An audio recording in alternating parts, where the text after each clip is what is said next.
Hey everyone, welcome to another first listening video. I know it's been a while since I've gotten a build out, had a couple of unfortunate events, but we are back and we're rolling. So today I want to look at a decision I haven't done before, Ultimate Lepic that is. So we got a mobbing build for him. The build revolves around his explosive stack transcendent mod, and that's gonna be tech. So we're using the Secret Garden for the weapon we're pretty much holding. The unique ability for the Secret Garden is once you use tech skills, you get pest control, and pest controls just stack give you some more skill power. That's pretty much all you need. For the second weapon that we're holding is any special weapon, just because the sharp resistance shot for special weapons does crank up faster, and just make sure you also have your fire rate up mod in the weapon, so that way the fire rate also cranks up faster. But ultimately, it doesn't really matter much. I also have the sharpest shot on my primary just in case I forget to swap it, so just throwing it on there. So looking at the actual build, we are using explosive stack for the transcendent mod. What it pretty much does is also grants you the close call ability that comes in really clutch for the dungeons, just keeping you alive because the last one has been pretty good. The tech is pretty much use your third ability to get them all together. Then you use your explosive stack skill because you're using transcendent mod. It's usually going to be throwing 3, and that's pretty much how you clear out the ads. Don't forget to pretty much pop your second to get the overclock that increases your critical hit damage and your fire rate.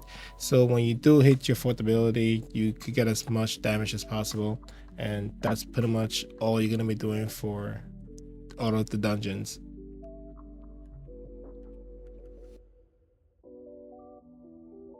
For the trigger mod, we're using the new one, the infected weapon. If you don't have it, you could use the power beyond just for skill power, but I believe I got more damage out of infected weapon overall. We do have an Ancestor module slot. The one I rolled with had a really good skill cooldown, which actually turned out to affecting how my Arche Tuning is. We're gonna look at that a little bit later. But the one that I was running with before was one that pretty much did more damage. So this one had critical hit rate and some tech skill power boost. But overall, this is a free slot. You run whatever you want there. Amplification controls, pretty much a good one for just more range. But overall, it's up to you if you want to run more damage or not. The honorable mention that I pretty much like for the trigger modules was the Blazing Zone. I did have a lot of fun using this. It's actually very strong. But then I realized that your teammates just help clear everything regardless, as long as you just have them all together. So that's why I built this pretty much just focus on you doing the damage at the end to the boss. And I just want to add that for the Forbidden Sanctuary, that one you should always run with a group. It's not a solo build. For the Supermassive Receptor, you can run solo and you shouldn't have any issues. I also used Death by 1,000 Cuts. It was really good, but I prefer the other ones. If you have Death by 1,000 Cut, it also works pretty well. So you do have some options there. For the Reactor, we are going with skill cooldown Reactor and skill critical hit damage. That's pretty much what you want for this build. I don't think anything else works well. And we are using the Slayer set altogether. Now this build does revolve around using a lot of your MPs, so just make sure you have like the MPs recovering in and out of combat and modifier across your Slayer sets, and you should be pretty good. We also want to have the Snow Slay Dog because he does give some MPs. It's a lot of spamming abilities for everything. Now for the Arche Tuning, like I said, because I rolled my Ancestor module with cooldown, I opted out from picking it there and just went to get a mutant cell instead.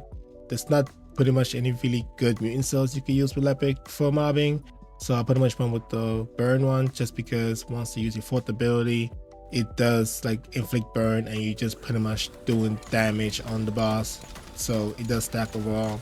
So pretty fun, pretty good, but aside from that, you don't really need the mutant cell for that. And of course, if you don't, just make sure you grab your cooldown node on the way there.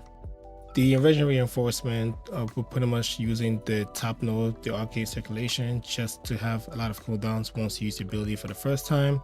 The second note is around the recovery one that just give you random MPs, and for my survivor I went with the deploy hardened shell just to have some more survivabilities, especially with those dungeon bosses that's pretty much doing a lot of damage now. So yeah, that pretty much covers the entire build. I just want to reiterate that the Forbidden Century dungeon, you should run that as a group. It's gonna handle it pretty fine. Solo, the only reason it doesn't work is because the MP recovery doesn't really trigger outside of combat because the boss is just constantly on you.